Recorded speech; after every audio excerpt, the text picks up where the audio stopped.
What people should realize is that now you and I live in the age of video. And that is a tool. This device has changed the game for us because now you can become a known quantity to customers. You can be a trusted resource, a friend even, and they've never actually spoken to you because of this device. And because video is the new in-person. It just is. You have to accept that. You have to embrace that. And you have to say to yourself, I don't want to be the slower guy in the zombie apocalypse. I want to take advantage of this tool, and I say, I don't have to be the best in the world at it, but I should be better than I am now. Let me try to get good at this. Technology has transformed how we live, work, and connect. And behind that change are visionary people with bold ideas. Welcome to the Bridgecast, where host Scott Kinka explores hybrid work, AI, and our evolving future with tech's brightest minds. Presented by Bridgepointe Technologies, the nation's leading tech advisory firm. Experience a better way. The Bridgepointe way.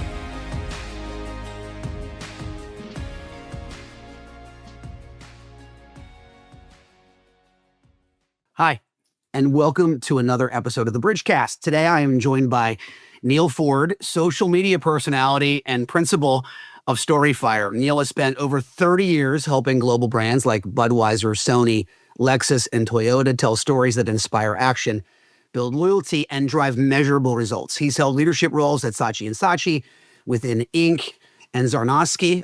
I hope I said that right. You'll correct me in a moment. And now shares his expertise through StoryFire, teaching lessons to leaders on how to turn ideas, data, and experiences into compelling narratives that move teams, customers, and stakeholders. And importantly, we've invited Neal to join us at our upcoming Tech Summit this fall to work with our strategists to talk about storytelling in particular. In today's world of AI, hybrid work, and rapid digital transformation, technical skills alone are not enough. Leadership and organizational success increasingly hinge on the ability to communicate vision. And that's what we're here to talk about today. So I'm thrilled, and we've been talking about this episode for a long time, to welcome Neal Foard to the Bridgecast. Welcome, Neal. Hey, thanks for having me. It's really nice to be face-to-face, Scott. Yeah, amazing. And I can't wait to be actually face-to-face and not doing this over the screen. And I think it's maybe 9 weeks now. We're looking forward to that. So before we dive into your professional background, I think probably everybody does this, but and I usually start every episode this way, so it's incredibly pertinent that I'm asking you this, but tell us a story from your career, something that shaped your vision, the way you approach what you do on a day-to-day basis. Briefly, for a couple of years, I was in the experiential business. So instead of doing advertising, I was doing live events. And in the course of that, I discovered how incredibly fulfilling it is to give somebody a real experience and treat them like a friend. You know, live events are a terrific way for brands to establish relationships with people, and much stronger than simple propaganda. It was really brought home to me one day when I was based in New York for a while, and I had taken my children to go see the New York Yankees on opening day in their brand new stadium. I thought, wow, what a memorable occasion. The kids, who were my daughter was 6.5 and my son was 8, they wanted to leave by the 5th inning. They couldn't have been less impressed by the best players money can buy. And what we subsequently did was I go, but I want them to love baseball. So we started going to our local minor league team in New Jersey at Montclair State University.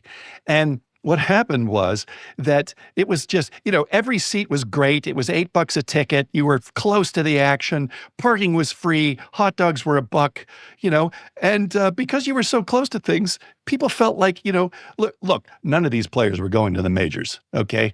They didn't have any names on the backs of the jerseys because they were probably going to need that jersey in about 6 weeks as they rotated you out. Right, exactly. But, and we happened to be playing one day one of the farm teams that was like really loaded with up-and-comers. And we were getting our brains beat in by this club. And come about the 9th inning, I think we were down by 8 runs. My daughter sees this young guy warming up in the on-deck circle, and he has no name on the back of his jersey. So she turns to me and she goes, "Hey, Dad, who's number 10? So I look up in the Xeroxed program and find, that's Sanchez, sweetie. And she runs down to the third baseline and she yells at him, "Hey, Sanchez!" And he turns around and she goes, "You can do it!" And he gets this look on his face, this sort of strange cocktail of emotions. And he gets into the batter's box. Now, he's a lefty, so he can still see her on the third baseline. And she's up there dancing and pointing at him. And all of a sudden, this big unit pitcher that they've got, he blows the first two balls past Sanchez, like fastballs.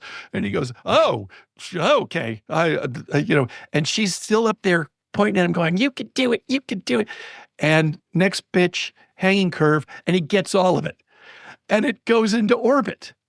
And as he's rounding second base, he looks into the stands and he sees her and he goes like this. And she goes crazy, like a rebel yell you could hear in Bergen County. And because she thinks she just caused that event. And so what happens is 2 or 3 other kids come running down to the third baseline and they start yelling out the players' names. And it starts a rally. And guys are hitting for extra bases. And they're stealing. And it's next thing you know, there's 15 kids down at the baseline and the game is tied. And Sanchez comes up around again and it's bedlam. And this pitcher who's seen him before says, "Yeah, I'm tired of your shenanigans." So he starts throwing at Sanchez. And, next thing you know, the count is full and it's crazy. It's chaos. Well, Sanchez is in the box and he takes a step back because he kind of sees that he's out of his depth. And my little girl looks at him and she goes, he digs in. Damn it. And same as before, he hit the ball so hard, they found it in a backyard pool filter 3 blocks away. But before he could even round third, every kid in the stands had rushed the field and the mascot had taken off his hat and was running around with the kids. The owner's giving away free hot dogs. The place goes berserk like nothing I've ever seen at a major league game. And at that point, I'm down in the field too because I'm terrified Tony's going to wind up on the team bus. And the manager is standing next to me when they are taking a team photo with the kids in it. And he says to me, "Is that your little girl there by Sanchez?" I go, "Yeah." And he goes, "That guy hasn't hit a home run all season and he hits 2 tonight. So my question to you is your daughter coming back tomorrow?" Now, I have been to great major league stadiums, and I have seen literally the best players money can buy. But what I saw that night was, you matter here. We care that you're here because you make a difference. And that to me was incredibly instructive about what an experience is. I want to participate. I want to be here. I want to make a difference. I don't want to be yet one of 40,000 people coming in here that if I don't show up, it makes no difference. I want to be in the team photo because I made a difference. And from that, I just said, you know what? The only thing that matters is a brand that actually cares enough about the people that buy its products to make the event a kind of love letter to them. You talk quite a bit about the differences of large events and small events and tips around that. Keep in mind, and obviously we talked about this in the pre-show, that our listeners are generally CIOs, directors of IT, who are now kind of post-COVID sort of thrust many times into this C-suite where those people ascended to those positions because they were good orators, you know what I mean? Or they had training in it. And now they're being asked to tell stories around investments and they're kind of part of that club. And we hear often from our customers who are CIOs and IT directors, like, storytelling is a challenge for us. If you could give them a tip one thing to take from this, what would it be? I'll give you something very quick and tactical, and then something bigger and larger in principle. So the tactical thing. It's really important to remember that the first 30 seconds of any presentation, any speech, or any story, that first 30 seconds, that's the beachfront real estate. That's the best piece of property you can own. Don't waste any time with things like, how's everybody doing this morning? Oh, I'm not a very good speaker. Don't use any window dressing. Get right to it. And in order to get right to it, it really, really helps for you to have the first 30 to 60 seconds down. Rehearse it like an Olympic swimmer. Demonstrate enough self-respect that you prepare so much so that on game day, when they press go, you are absolutely in command of that room. Nobody knows this material as well as you do, and you have practiced it, and you have given yourself a chance to do it for somebody else so they can critique it. If you want to go pro, if you want to be the guy they call on to talk to people, you have to practice, and you have to take it seriously. Just real quick, during the zombie apocalypse, I think everybody would agree that a loaded shotgun is of great value, but of even more importance and more valuable is a slower companion. We live in a competitive world, and in a competitive world, you don't have to be the fastest man on earth. You just have to be better than your rivals. If you take it seriously, if you get that first 60 seconds down, you're going to earn yourself points that get you invited to do more of it. Now, that's the tactical thing. In a larger principle, let me just remind you that in 50,000 years, for 50,000 years and more, telling stories is how we communicated with each other. We sat around after we killed the bison, we were eating the meat over a fire, and everybody talked about the things that had happened to them. Why does the volcano god, not like us? What is with the locusts? Everybody explained our world around us by telling stories. We made up stories, we gossiped. It is the default system for how human beings communicate, to tell stories. And I'll give you an example of what I mean. When you stand up or when you're at a meeting and somebody has 12 bullet points on their slide and they read them to you, I guarantee you are not going to remember any of it, because the hippocampus is staggeringly good at sorting and discarding information. We can't remember everything we see or everything we hear. And when somebody has such disrespect for you that they just list stuff and they think, okay, now I've done my job because I pushed it in front of your face, now you're as educated as I am. No. If you want to communicate information meaningfully, you have to come up with a metaphor or a story from your own life to explain the context so that you can set how important it is, what the consequences of failure are. Storytelling is a way to communicate so that you will be remembered and that the information that you're communicating will be understood. It's not what you say that matters. It's what people hear that matters. It's what they take away that matters. And if you have any affection for your audience at all, you will do them the solid of presenting information in narrative form. Yeah, what's interesting in that is, you just talked about tens of thousands of years, right? I think I've heard you say storytelling is in our DNA. It's how we communicate forever. We have just crossed probably the first threshold that makes that different in 10,000 years, which is we're doing it this way.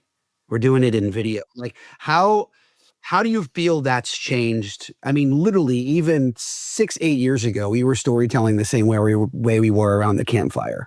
And now we're doing this. Like, how has that changed in your mind, the way that we tell stories? And how are you coaching people through that as part of the work that you do? What people should realize is that now you and I live in the age of video. And because that is a tool, this device has changed the game for us, because now you can become a known quantity to customers. You can be a trusted resource, a friend even, and they've never actually spoken to you. because of this device. And because video is the new in-person. It just is. You have to accept that. You have to embrace that. And you have to say to yourself, I don't want to be the slower guy in the zombie apocalypse. I want to take advantage of this tool. And I say, I don't have to be the best in the world at it, but I should be better than I am now. Let me try to get good at this. Now, here's the first thing about how to get better at being on video and talking, like the way that you and I are talking, being comfortable talking on camera. You have to accept that you're going to be bad for a while. You just have to accept that. But what you can do is what stand-up comedians do. Night after night after night, they get their teeth kicked in front of a drunk audience. And because they stand up there and they can take it, they get better. They get really good. You ask any of the stand-up comedians that are really famous now, and they will all tell you they sucked at first. They were terrible at first. But because they've got thick skins, they stuck with it and they got better. So you don't have to stand up in front of an audience. You don't have to get your teeth kicked in. What you have to do is you have to be able to record yourself doing a presentation or a speech or a story and have the nards to watch yourself back. You have to have the guts to watch yourself. And this is uncomfortable for most of us. It's very uncomfortable. It's like jumping into a cold pool. We don't like it. You feel like, I'm terrible. Brother, the day you can get comfortable watching yourself, the day you don't cringe anymore and you say, I have to do it to get better, that day you turn pro. That day you become dangerous to your competitors.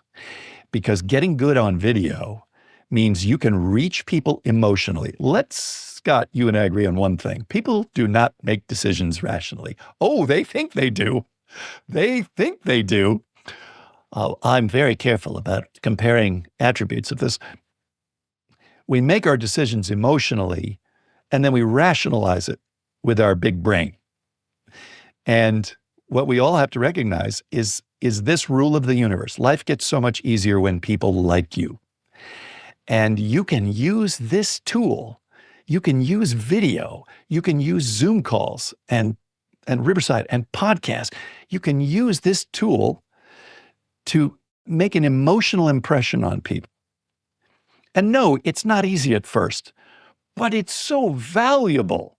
It puts you in a competitive position. Now, let's just assume for a moment that your audience are likable, good people who like to deliver value. That's a pretty good guess, actually, because about 98% of us really are pretty cool. And yes, 1.4% of the population is psychopaths. Okay, so I'm not talking to them. But read that down.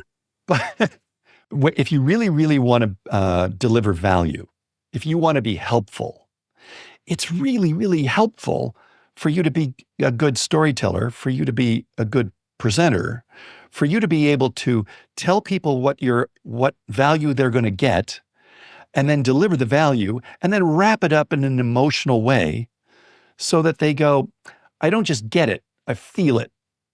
And the person delivering this information, I kind of feel like I know them. I sort of know who they are. And because I feel like I know them, I'm a lot closer to trusting them. Some of the best car dealers I ever saw would do their own commercials, and they would be goofy and silly, and they were not great actors. They were not great actors. But because people felt like they knew them, they felt like they had a guy in the car business.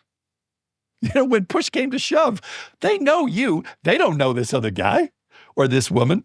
And one of the best car dealers I ever saw was a woman in Buffalo who used to hug her customers when they would buy a car. And people never stopped buying from her. They wanted that hug. This is how primitive we are, Scott. We're primitive creatures. What's the phrase is we have Paleolithic emotions, medieval institutions, and space age technology. But we still make decisions on our emotions. So let's take advantage of the space age technology to pull us back into the campfire and do what you know is true, which is people buy from people they like. People buy from people they trust. People have a choice. Why not go with the one they love? So I'm not doing a good job of this. I'm not explaining how a story can communicate data, but every piece of data it means something.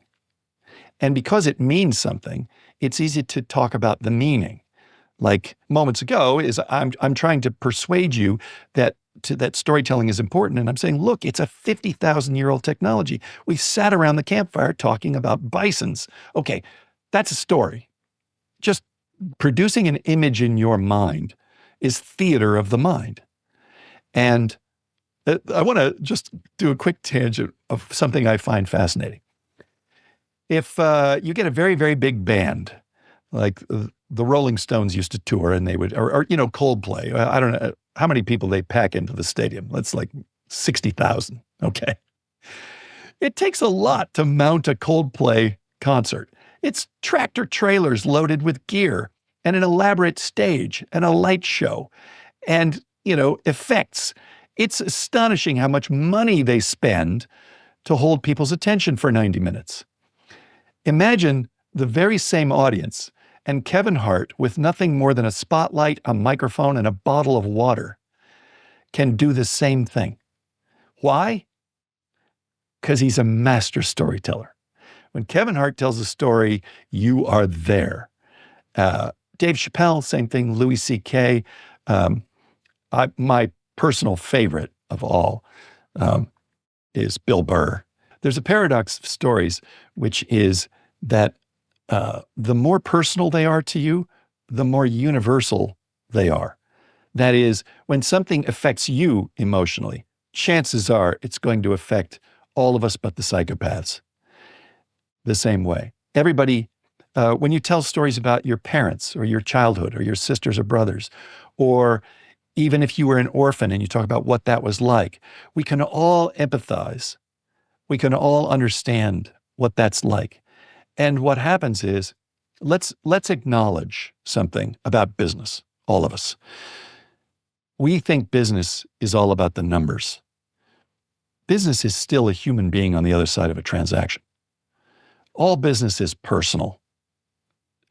In The Godfather, they're talking about murder and they're saying, it's not personal, it's just business. There's no such thing as just business. It's personal. Two things occurred to me as you were going through that. One is you were talking about practicing, and I think that's, like you said, it's probably unnatural if you're not someone who does it on a regular basis. But if I'm an IT person and I'm looking I've prepped at 60 seconds, I'm looking at my video, I'm trying to get what's the number one mistake you see being made? Like, what should they be circling and going, don't do that again, particularly on video? Like in this model, what's the number one mistake you see people make that they should be looking out for? When people are telling stories, especially personal stories, they will sometimes make the mistake of making themselves the hero of their stories. And that is a catastrophe. That is a very, very bad idea. Even if you are the hero of the story, give somebody else credit. Because what happens when you are the hero of your own story is you think that we're all looking up at you in great admiration and amazement. When in fact, what happens is one, we don't believe you, and two, we're jealous or want to see your demise. Somebody self-aggrandizing is very unpleasant, and we are hoping for your comeuppance. So by contrast, if you're not the hero of the story, if somebody else is the hero, and you are expressing your admiration or what you learned from watching that person, here's what happens. Now you are standing next to the audience watching it. Now you are a friend, and you're experiencing it together. And now the lesson that you learned is a lesson they can learn. And that's a very powerful dynamic. That's it. And again, remember, you're trying to make an emotional connection. Nobody's going to think you're wonderful when you tell them you're wonderful, any more than they're going to think you're funny when you tell them you're funny. Instead, make the story about somebody you admire, something and principle you admire, something that you thought was inspirational or incredibly instructive, a mistake you made that you'll never make again, a humiliation you suffered and what it taught you. These are endearing. So that's another mistake people make, is they'll sometimes make themselves the hero of the story. Amazing. I had a professor in college who it was a script writing class, and so but we did a bunch of presentation work, and he gave us one cardinal rule. And as I was listening to some of your other talks, I was thinking this through, and I was curious how you feel about this. He would just say, it's really, really simple to construct a story at the end of the day when you're doing your presentation. Tell me what you're going to tell me, tell it to me, and then tell me what you told me. How do you feel about that as a construct? We've talked about all the emotional connection piece, but when we're sort of stringing our story together, does that work for you, or would you take an umbrance to that kind of characterization? I understand it, but unfortunately, when you tell people this simple rule, they do it pedantically, they do it robotically. Today, I'm going to talk about this, and then they tell you point 1, point 2, and they'll usually do it in bullet points. And at the end, they'll say, so in conclusion, number 1, number 2, number 3. And you'll go, okay, all right, well, thank you for that, Janet. Let me give you by contrast, I'm going to do the same thing, but I'm going to say it differently. When I told you that story about my little girl at the minor league baseball game, the way I traditionally tell that story is I say, I believe that minor league baseball is better than the majors. Okay, so even though I haven't said this is what I'm going to talk about, I just indicated what I'm about to tell you is going to persuade you that minor league baseball is a better experience than Major League Baseball. Now, which is it's not controversial, but it's counterintuitive. So right away, people are going, oh, okay, tell me your logic. Then I tell you the story. And then at the end, instead of saying, this is what I told you, I'm going to summarize with something like this. I have seen the greatest baseball stadiums on earth, and I have watched the best players money can buy. But there is nothing there for me if 5 kids yelling from the third baseline don't make any difference. It's the same thing. There's an art form to it. And so that's why I find the rule is sort of like, it's a good rule, but unfortunately, when you tell it to people that way, they take it at its face value. The end should pay off what you said at the beginning. The great stand-up comedians, the greats, their act ends where it began. And Chappelle's really good at this. Louis C.K.'s exquisite at this. What they'll do is they'll come out and they'll have a big joke opener. They know this first joke's going to produce an explosion of laughter. When they get to the very end, they'll say something that references that opening joke. And what will happen is not only will they explode in laughter, but they'll see what you've done. And they'll go, oh, that's a magic trick. Lovely. And they leave very satisfied. It's like a happy ending in a romantic comedy. You leave very satisfied.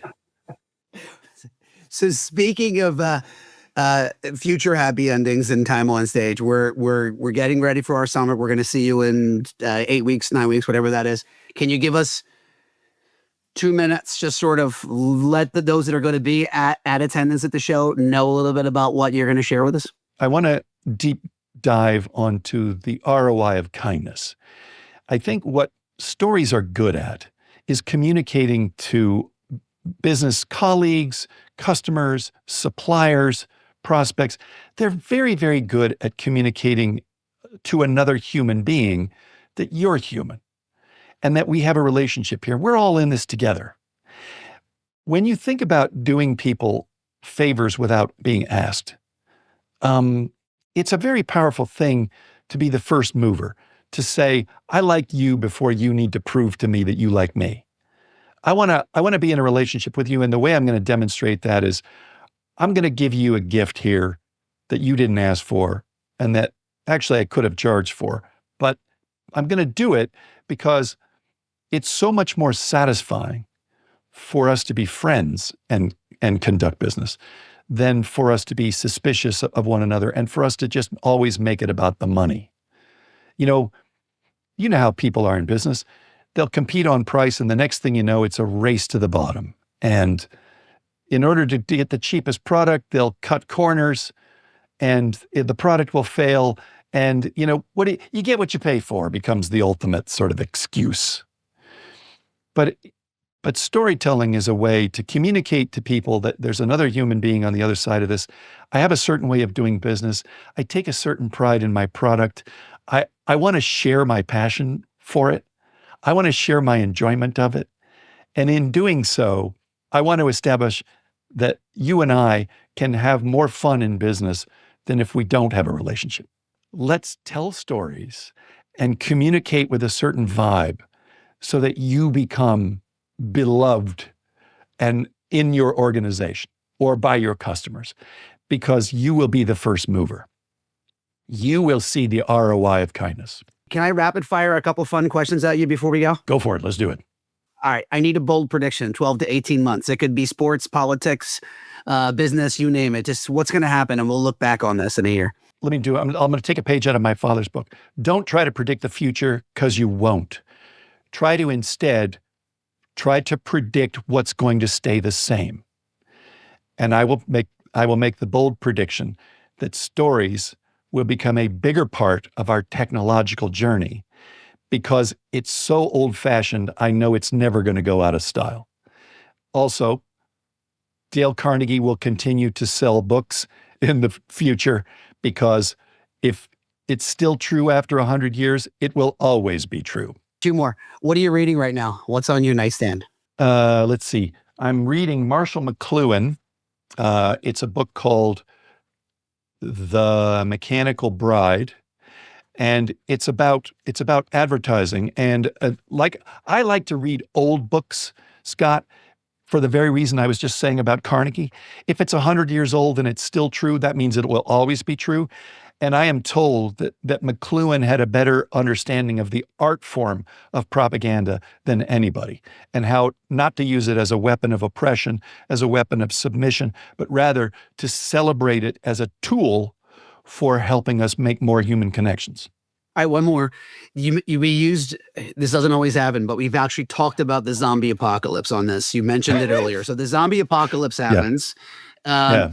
And we're in this dystopian future, one app still works on your phone. You get to choose which one it is. Which app is indispensable for you? Well, Maps would be good. I don't think Waze in particular is still going to be useful, because there's going to be so little traffic. But that's a fantastic question, Scott. That's really a great thing to think about. I just want the phone to work. Perfect. I love that. You wouldn't believe I've had many answers. Usually people try to qualify. They're like, well, are we still playing sports? And I'm like, listen, it's your dystopia future. Let me throw something out at you that I think is absolutely fascinating. There's a principle called veneer theory. Let me make another book recommendation, it's called Humankind by Rutger Bregman. Humankind, I think it's one word. Okay. Veneer theory is the hypothesis that when we lose the grid, and there's no more power, or we have some kind of emergency, we're all going to revert to roving bands of gangs, and we're going to be heavily armed, killing each other, and it's going to be the zombie apocalypse. Rutger Bregman does an excellent job of debunking veneer theory. And in example after example after example, what he demonstrates is that when things get really bad, people start to get very good. That they show you their best side under the worst circumstances. And so what that tells me is that we need fewer and fewer luxuries and more connection. That even when you yank people's things away from them forcefully or by disaster, it brings out the best in people, proving to me that we really do need nothing more than the campfire in each other's company. I love it. And I think that's a perfect way to end. So with that in mind then, Neal, what if, our listeners want to learn a little bit more about you or StoryFire to work on their own skills? What would you recommend that they do? StoryFire, I highly recommend it. I'm actually a terrible self-promoter, but I believe very much in this course. It's not that expensive for the value that you get. If you just spell my name right, Neal Foard, you can find me. I'm very easy to find on Google. But to find StoryFire, it's www.storyfire.net. StoryFire, one word, .net. And the name comes from telling stories around the fire. And then again, you can just look me up on anywhere. If you can just spell my name right, you'll find me on TikTok, on YouTube, on Instagram, and I have nealfoard.com where I am putting together a show. And as a premium giveaway for my Patreon subscribers, I'm doing an audiobook called Rancho Mad Hammer, that's the true passion of my life. Got it. Well, I wanted to dig into that. I think you have like a chapter out there, maybe, or a sample. I do. I have free chapter on nealfoard.com, but you can, I'm up to chapter 20. I'm releasing chapter 20 today. I love it. All right. Well, that's amazing. I'm going to dig in. And for those of you who enjoy Neal's storytelling, we got connected because, frankly, Gene, who was our producer, and I just started following Neal on LinkedIn. You'll get him on all the socials. He's an expert storyteller. It's a bit of happiness when he pops into my feed, and it's a story I haven't seen. So absolutely check that out. Neal, looking forward to doing this not on either side of a video camera in a couple of weeks. Right on. Well, that's a wrap. I appreciate your time. Thanks. Pissed off for greatness. Pissed off for greatness. Let's go. Thanks so much. I appreciate your time. And that is a wrap on this episode of the podcast, the Bridgecast. If today's conversation gave you something to think about, please hit subscribe, leave us a review, share it with your team, and, tell those stories. Let's be pissed off for greatness together. Thanks, Neal. Listen, if you made it this far, there must have been some good content, or you're just a fan or a relative of mine. In either case, we appreciate you spending your most valuable asset with us, your time. We don't take that lightly. We'd also like to say one more time that we're appreciative of Bridgepointe Technologies and their belief and sponsorship of this show. We hope that if you or someone you know is thinking about your company's digital transformation, or simply the next IT project that you may not have the resources, budget, or time to get to, I'm sure that Bridgepointe, one of the country's fastest growing technology advisory and procurement firms, can help. Check out bridgepointetechnologies.com. Don't forget the E on Bridgepointe, or simply reach out to me at Skinka, SKINKA, at bpt3.net. Also take a minute, please, if you would, to give us a 5-star review on your favorite platform. It helps give us the visibility to reach other people like you. Thanks for listening to this episode of The Bridge. I'm Scott Kinka, and until next time, there's a lot of noise out there in business and in life. Do what you can to be the signal. Thanks.